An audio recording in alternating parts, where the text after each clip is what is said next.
I was 10 years old when Grandma came to live with us. It was about 6 months after Granddad passed away.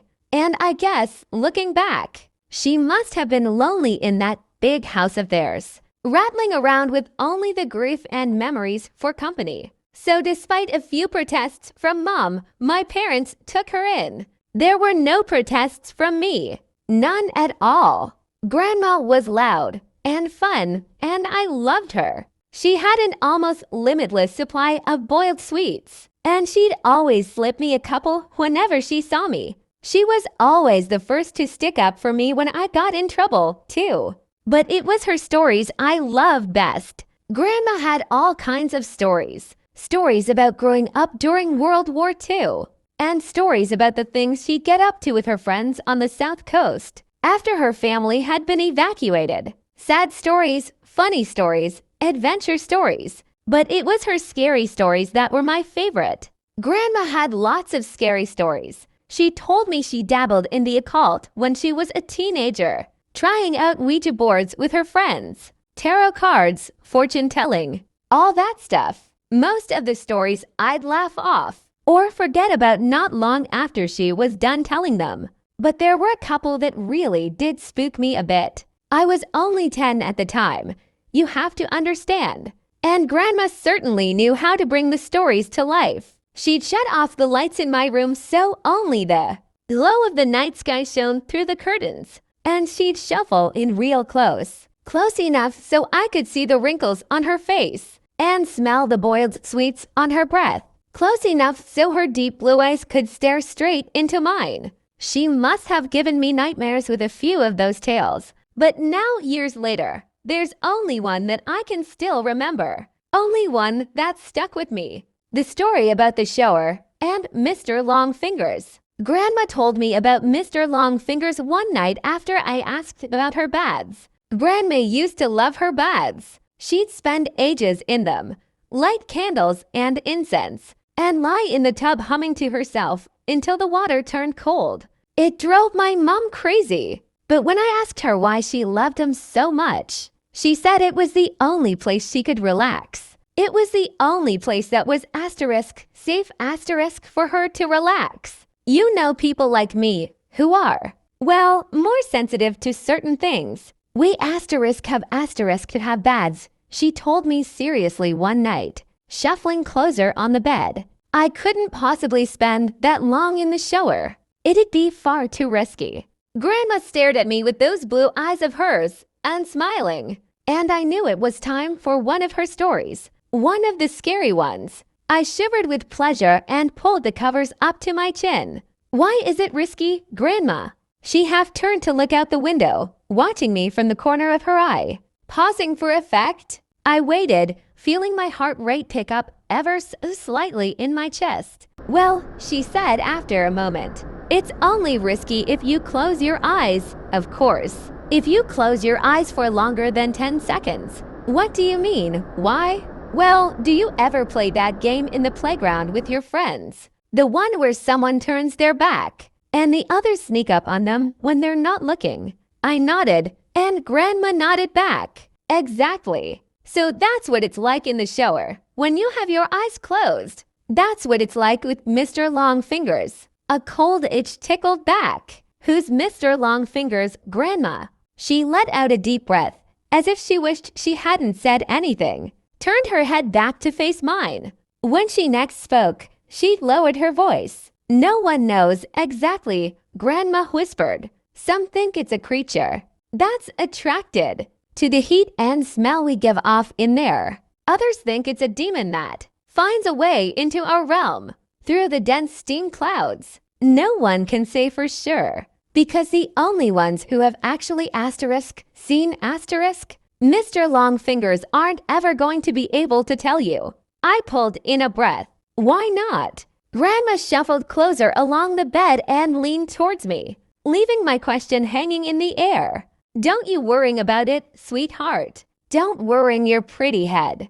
As long as you remember the rules, you'll be fine. What rules? Well, when you're in the shower, you try not to close your eyes for too long. 5 seconds is fine, and 10 is just about okay, too. But any longer than that Yeah, then what? Well, any longer than that, and you may just start to feel something in the room with you. Something asterisk watching asterisk. And if you ever go longer than 15 seconds, that's when you might start to hear a noise too. Hear what? The soft asterisk tap asterisk of fingers on glass. Fingers drumming against the glass door of the shower. If you asterisk do asterisk ever hear that noise, God forbid, will you make me a promise? What, Grandma? Promise me you'll never open your eyes. I barely slept that night. Hardly at all. I close my eyes and try to relax. But every time I did, I'd imagine a face pressed against my bedroom window, staring in at me. And when I did finally get to sleep, I had nightmares. Bad ones. I had them all week, in fact. Dreams about disembodied eyes watching me in the dark, and long fingers reaching out to touch my exposed skin. It wasn't any better when I was awake, either. Not really. The shower was the worst. That's when Grandma's story really got to me. I'd never thought about it before, but suddenly I had trouble shutting my eyes in there. I'd be standing beneath the beating water, shampoo running down my face, and as soon as I squinted, my eyelids closed. I'd hear Grandma's words running through my head. Asterisk 5 seconds is fine, and 10 is just about okay, too. But any longer than that asterisk, I'd rub my hair fast, feeling the shampoo dripping off my chin. And as soon as I'd counted past 5 seconds, I'd feel it. A sort of asterisk pressure asterisk. Not a feeling of being watched exactly, but something close to that. I'd run my fingers faster and faster through my hair, frantically trying to get the suds out. And the ruddy blackness behind my closed eyes, coupled with the rush of water in my ears, would feel like a held breath, like the silence before a scream. The seconds would race through my mind again. I'd be so desperate to open my eyes again that I'd sometimes do it before my hair was rinsed fully clean, and my eyes would sting with shampoo. But before I shut them again, I'd always be sure to peer out through the stained glass door of the shower cubicle, just to make sure I was still alone. Asterisk. It wasn't long before Mom realized something was up. She heard me crying out in my sleep one night and came in to comfort me, asked me what the matter was, and it all came out. I told her about Grandma's stories and about our long fingers. She got this look on her face when I was telling her, like she used to get with me when I'd made her really mad. This wide-eyed, angry look. Only this time she wasn't angry with me. She was angry with Grandma. My parents' room was next to mine, and sometimes, if I pressed my ear against the wall, I could hear them talking in there. Soft whispers. That night, though, after Mom was satisfied I wasn't scared anymore and she'd gone back to her room, the whispers weren't soft at all. Oh no. I heard Mom hissing to Dad about Grandma, about the story she'd told me. Mom's voice floated through the wall, sharp and crisp. You know what your fucking mother said to him now, don't you, Simon? Dad's response was an unintelligible mutter. She's told him there's a monster that'll get him if he shuts his eyes in the shower. Asterisk monster asterisk. The poor kid's been having nightmares about it all week. Seriously, Simon, you'd better say something to her tomorrow morning, first thing. Or I will. Grandma came to visit me in my room the following night. That time, as she perched on the end of my bed, there were no stories. Nothing like that. Grandma just sat there and stared down at me, her blue eyes wide and sad. The light from the moon outside my window lit up her wrinkled face. You know I'd never let anything bad happen to you, don't you? She said after a moment. I nodded my head. I know, Grandma. You know I wouldn't let you come to any harm. I nodded again. Okay, good. That's good. She looked away from me for a moment, out the window. You know, the things I tell you in the evening are meant to help you, sweetheart. They're meant to toughen you up a bit, protect you. She paused and shook her head. But maybe your mom's right. Maybe I went too far this time. She looked down at me and smiled. But even then, even though I was only 10 years old, I could tell it didn't quite reach her eyes. "I'll tell you what," Grandma said. "You know what I told you about Mr. Longfingers and the shower? Well, I'm going to make sure you're safe. I'll scare the bastard off. How about that? It won't come back in a hurry if it has to face me." I stared up at Grandma, watching her face glow in the moonlight, watching her smile down at me. I nodded my head once. I was the one who found her. I don't know when exactly it happened, but I guess it was about a week after we had that talk in my room. A week after she told me she wouldn't let me come to any harm. I woke early that morning from a bad dream to a heavy thumping sound. I sat bolt upright in bed.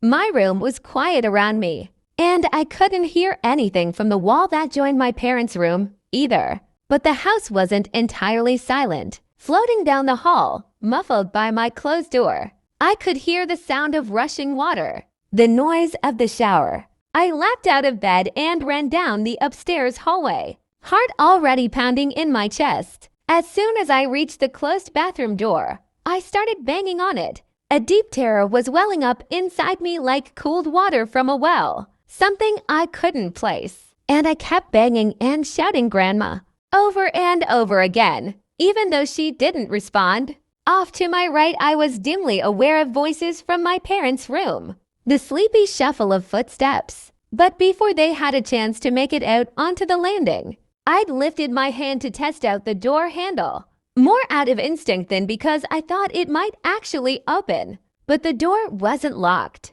I kept banging with my free hand and it swung suddenly inwards, bringing me face to face with a wall of steam. Heat struck my skin. I squinted my eyes against the damp fog and peered into the bathroom. And before Dad pushed me to one side, before everything around me descended into shouting and tears and chaos, I saw her. I saw Grandma. She was lying naked on the floor in the shower cubicle, the water beating down around her, blue eyes bulging from her face. One hand was curled against her chest like a dead bird, while the other trailed against the glass of the shower cubicle, the flailing finger marks she'd carved through.